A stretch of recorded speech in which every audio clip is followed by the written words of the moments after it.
what you've got to realise that beyond the public image of the footballer, there's a person sat in front of you, and a lot of the time it can be the same as any member of the public, in that people just need to share their problems. They need to hear someone else listening to them, and sometimes that person that's listening to them can point them in the right direction to get the right support to solve that particular problem that they've got at that time in their life. So given that background and that extensive knowledge, has that shaped your thinking around your approach to the job as a CEO of the Players Foundation? Definitely. I think, I've got I believe I've got a real feel for what, a lot of the problems are that the players have got to deal with, particularly those that are exiting the game, about, retraining, about education.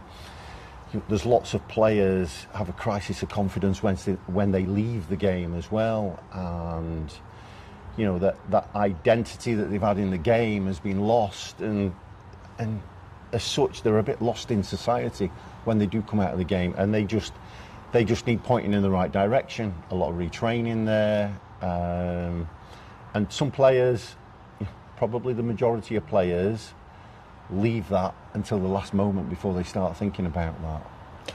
And is that why it's important, in your view, to get collaboration across the game, so that all organisations are working in the same direction of supporting ex-players?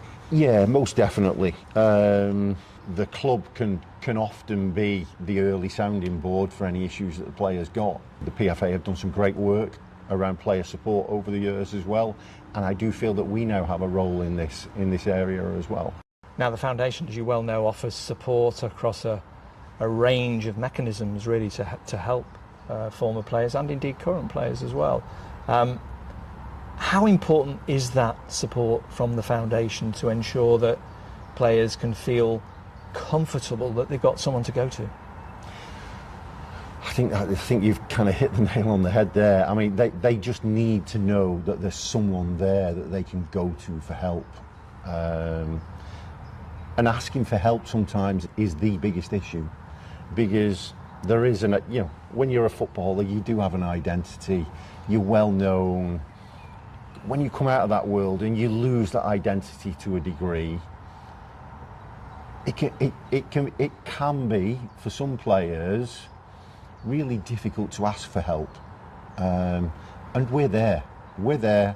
They just need to make contact with us, and even if we're not able to help personally, we can point them in the right direction to get the support that they need. Are funds like Summer Holiday Essentials important to players, particularly with families who've got a particularly expensive period to get through? I think we've seen with the number of applicants that we've had for the Summer Essentials Fund that it's something that's needed. It's not something that's symbolic.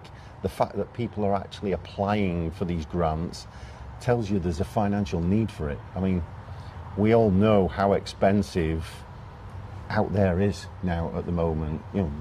The basics of just kind of getting by in life, food, energy, are all creeping up on a weekly basis at the moment with world events. So anything like this that can kind of give families a bit of breathing space, particularly during the summer months when the kids are off school and trying to occupy them, and